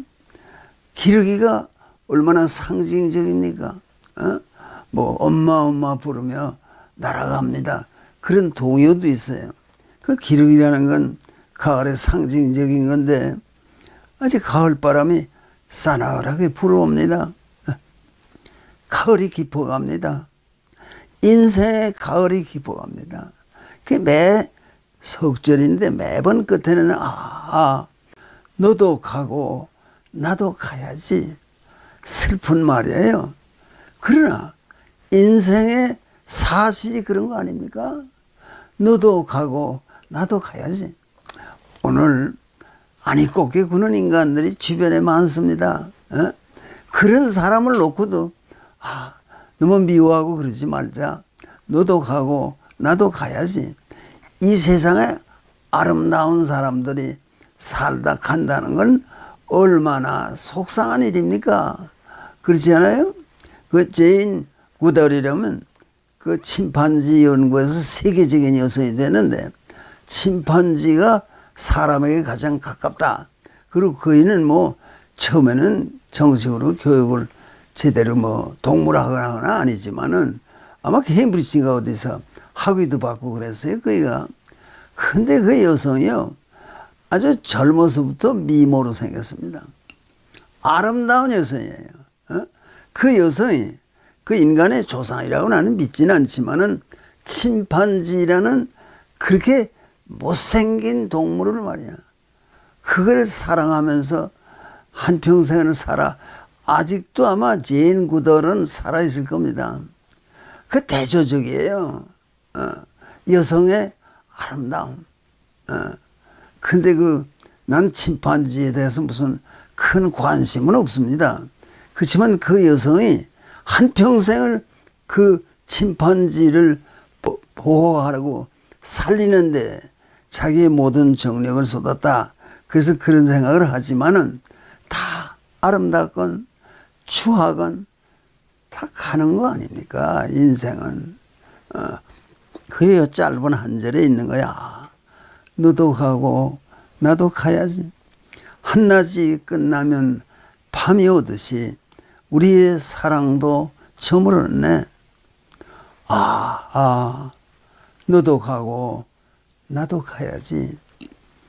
이 두 번째 줄에 이것도 뭐 반복되는 부분도 있고 그렇지만 말이에요. 그는 인생이 그런 거예요. 자기가 젊었을 때를 돌아보면서 내가 예전엔 그렇게 좋았는데 왜 이렇게 됐지? 그러면 못 써요. 사람은요, 젊어서 잘 뛰어다니고 그러다가 차차 다리에 힘이 빠지고 그리고 뭐 70 넘어 80, 80 넘어 90 그러면 다 그럽니다. 근데 그게 참 신체가 그 꼴이 되는 게 부끄러운 일입니다. 그 왜 부끄러우냐? 그러면은 제일 이 다리를 못 쓰게 돼가지고 유명해진 사람이 누군가 하니 프랭클린 델레노 루즈벨트입니다.